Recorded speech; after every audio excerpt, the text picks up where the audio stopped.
and welcome to Fork in the Loaf. My name is Heather, and today I want to do a video for a friend of mine on water kefir. It's a beverage that was created by fermenting water, sugar, and a SCOBY, which is kind of like your kombucha, however you say that, but it does not have a SCOBY that floats on the top like a mushroom. It actually has all these little things on the bottom that will float called grains. They're not an actual grain. They're living. They're a symbiotic colony of bacteria and yeast. This is what SCOBY stands for. And you have to do a fermentation process with it. So I'm going to go ahead and point you down. I'm going to show you what I'm doing, and I'll talk to you a little bit about it as we're going. Now, it looks like a lot here, and normally I don't have this much junk out when I'm doing this, but for the sake of showing you how to do this, I got all this stuff here. I can't tell you the history of water kefir because I don't know. I could tell you a little bit more about milk kefir, but water kefir, I just don't understand or know the history of it.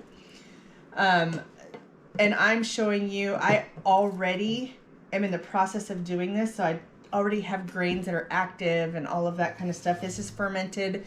I was actually supposed to do this last night, but I knew I wanted to do this video today, so I'm waiting till this morning to do this. This is sugar water, and in this batch I used an organic whole cane raw, the sugar that you get at Costco, the organic stuff.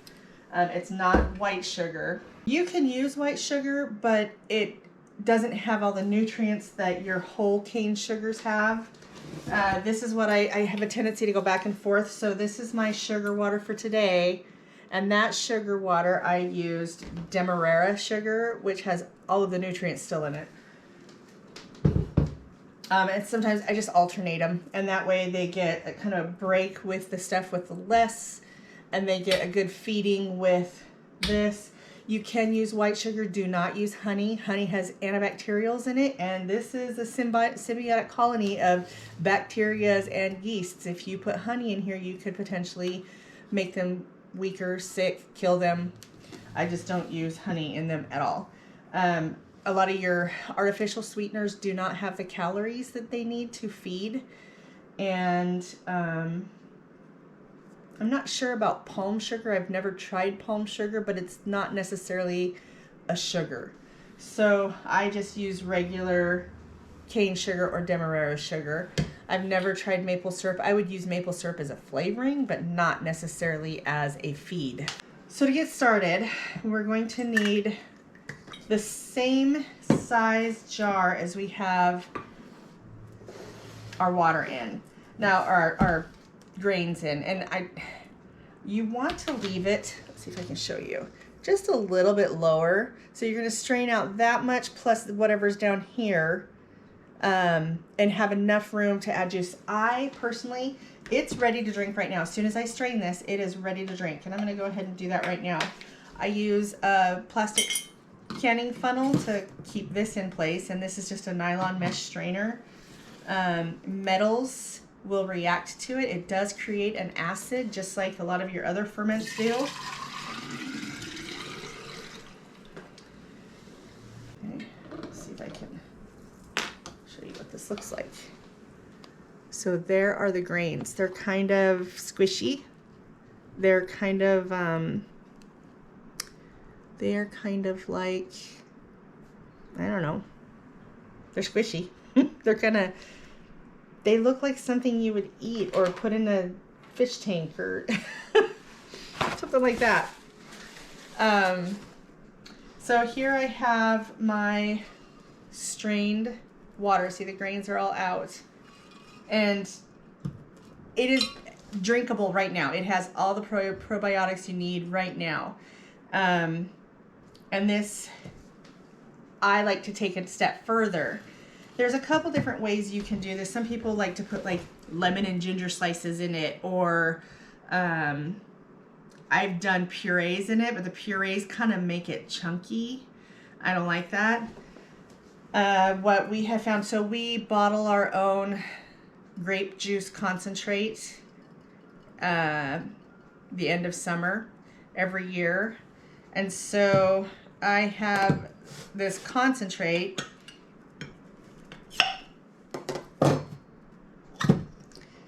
And I like to add this to it. And I have from down here to about right here that I like to fill it. And then I will just cap this and put it in my fridge. And then I take, this is a Tatler lid cap. You can use Tatler, you can use regular. I just happen to have this one.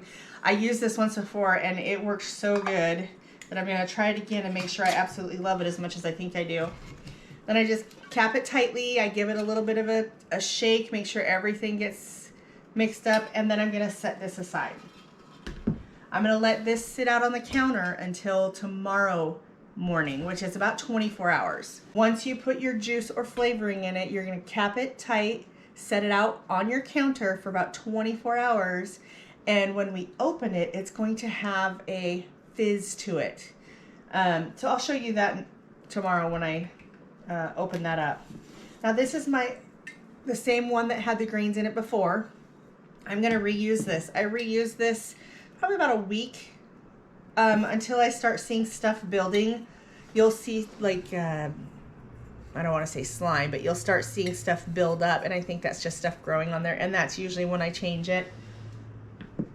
So I'm going to put this back into this jar. Soap will not be good for your grains. Heat is not good for your grains. Honey is not good for your grains. Anything that you use to kill bacteria is not good for your grains. I do run my jars through the dishwasher and then just make sure that they're getting rinsed out before I use them. In here is my sugar water that I prepared last time. So just to let you know, I have a simple formula for how much grains, how much sugar, to how much water you use for this. I do 1 cup water, 1 cup 1 cup water has 1 tablespoon of grains, 1 tablespoon of sugar. 2 cups water, 2 tablespoons, 2 tablespoons. 4 cups water, which is what a quart size would be. Quart size, I would put 4 tablespoons of grains, 4 tablespoons of sugar to 4 cups water. And it's not going to be an actual 4 cups, but it's going to be the quart size. Like this, I have less than a half a gallon in here. I go by the half gallon because my family drinks this like crazy. And I make sure that all my sugar is dissolved in here. And this has been sitting in my refrigerator. So I'm going to pour the sugar water in here. This is a half a gallon. So I have 8 tablespoons of sugar in here. Now that's a half a cup. So I just do a half a cup of sugar. I just fill it to what I think is going to be done, and they're cold right now. And then I'll show you. And then I have filtered or spring water. You do not want to use chlorinated water. If you have well water, lucky you. If you have chlorinated water, you want to set it out overnight and let all that chlorine evaporate. If you have chloramine, I don't know how to help you. But I just put clean, room temperature. I have a Berkey, so I just used my Berkey and filled this jar. And then I leave that little bit of space right at the top, because between the grains and that little bit of space at the top, I'm going to have enough room to put my juice in. I'm going to put this on loose. Juiced, cap tight. Brewing, cap loose. You want oxygen and gases to be able to go in and out. Okay, so I have, this will sit here for 48 hours. This will sit here for 24 hours. It brews with the grains for 48 hours. After 48 hours, they start to starve. So you can do, some people do 24 hours. I have found the best results in my climate, in my home, for 48 hours. I have gone as long as 36 hours, and it did not kill them, but it was there's too much flavor. And you really want to feed them every 48 hours. This I put in, I leave this on the counter for 24 hours, and it creates this, I'll show you tomorrow, beautiful fizz. So now I can reuse my old sugar water, because it was just in the fridge with sugar water, but I need to replace that one. And I used Demerara last time, so I'm going to use just the whole cane sugar this time. And I'm going to use my 8 tablespoons or half a cup. I'll put that in there. This is hot Berkey water. It's not necessarily boiling, but it is hot. And I'm going to put some of that in here. It doesn't have to be a ton. It just has to be enough for the saturation to dissolve all of the grain, or all of the crystals of sugar. And you're just going to stir that until all of the crystals are dissolved.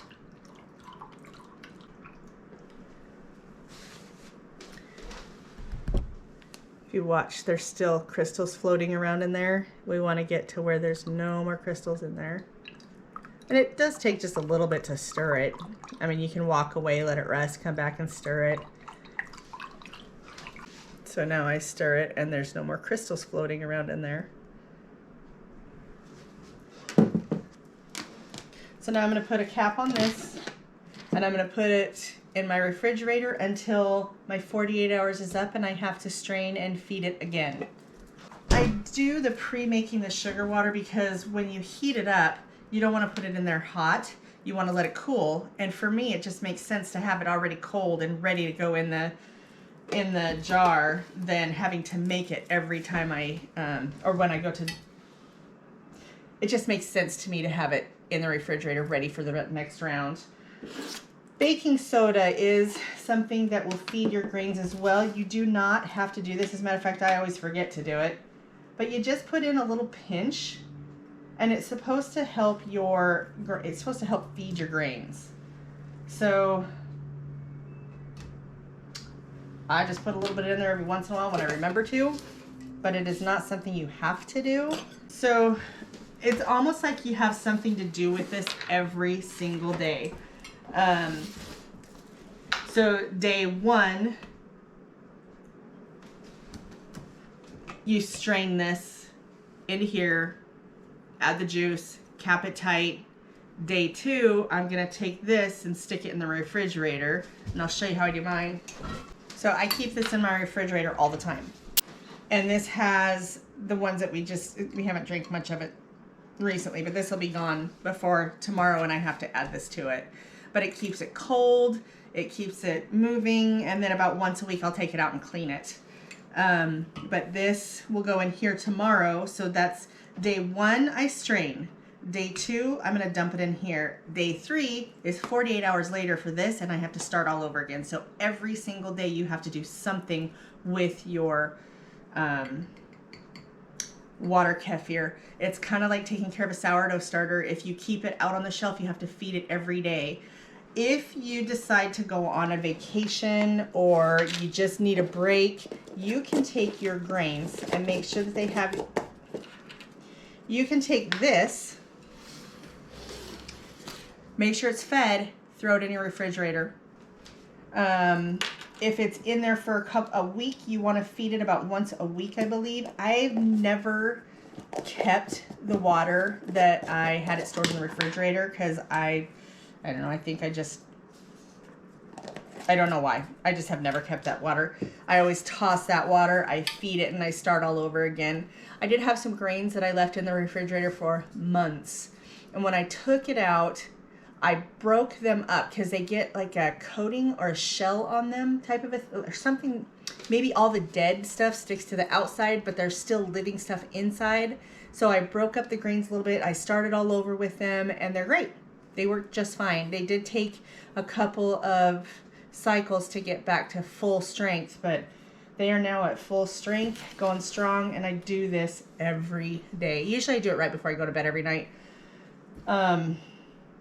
So I'm trying to think if there's anything else I need to tell you about this. Make sure this is not in direct sunlight, just like any of your ferments. Most ferments do not like sunlight. You do not want to store this in metal. It will react to metal eventually. The warmer your home is, the faster they will ferment. You're going to have to, it's going to take a little bit of a learning curve for you in your home. If you keep your home at like 68 degrees always, it's going to be a little cooler. And these, I think their favorite temp is like between 70, 75.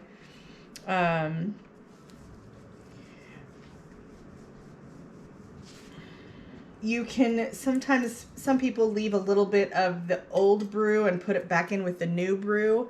I've never done that, never had to. It seems to work just fine the way it is. And it's also important to know there's a lot of health benefits to this. There's tons of probiotics in it. Some people have to start really slow, like maybe a tablespoon at a time.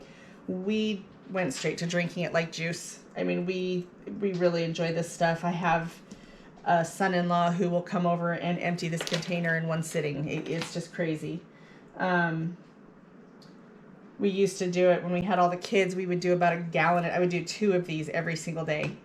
Do 2 brews and then 2 of these. I always had 4 jars sitting on my counter at all times. And now we're down to a half a gallon. And that seems to be pretty good for our family. Dinner time is when we have a tendency to drink this most. And then it's delicious. It's kind of like sugar. So although you use sugar to feed it, it eats all the sugar. So you don't, I would love to get an actual carb content on this. I still drink it with doing my keto because of the probiotics, but it doesn't make me gain weight. I've not checked I don't do the blood testing and all that stuff, but I would love to see how, after brewing this for 48 hours, this for 24 hours, and this is the final product, I would love to see how many carbs are actually in this, because it still has a sweet fizz to it, like a soda, but it's not as sweet as a soda. I will be back tomorrow to show you cracking this open and adding it to this, and I will see you then. All right, so today's the next day. I just want you to see all of that fizzing. That's supposed to happen. Okay, so it doesn't, you can't hear it, but if you see it, I don't know if you can see all those little bubbles kind of floating up to the top from all of the fizziness that's happening, and see this little head that's being created from it. This is really full still, which normally we drink at this a lot more. So I'm gonna put what I can. I should not have done it that way, sorry. I should have done it this way.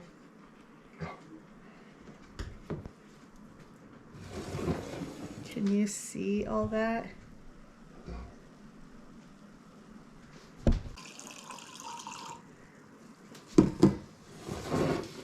So I had to get a glass out so that I can make some room for some more in here. Okay, so now I'm just gonna stick this in the fridge, and as soon as this settles down a little bit. And it's kind of a soda-like drink. So trying not to drink as much soda, lots of probiotics. Not a lot of sugars are left in this because the sugars are kind of what feed all the probiotics. And so they eat a lot of those sugars for you. And so, and I recommend do not smell it and then drink it. That doesn't smell awful, maybe because I'm used to it. But it does not have a pleasant smell all the time, but it tastes so good. All right, so this being day 2, this is what I'm gonna do today. My brew with the grains are still brewing, and they're sitting over on my counter way over in the corner, and they will sit there till tomorrow, and then I will start this whole process all over again. So it's really simple. It's not super time consuming. You just have to be aware of your dates and when you're doing all the changes and all that kind of stuff. Water kefir, I love it. My family loves it. And I think it's a healthy probiotic beverage. It kind of helps stretch out juice too. Like if you're using juice concentrates, it would do probably 3 of these half gallons, 2 of the half gallons maybe. With the grape juice concentrate that we make, I can get about 3 half gallons, I think, out of a quart. So, thank you for joining me on this adventure of a fork and a loaf, and I will see you next time.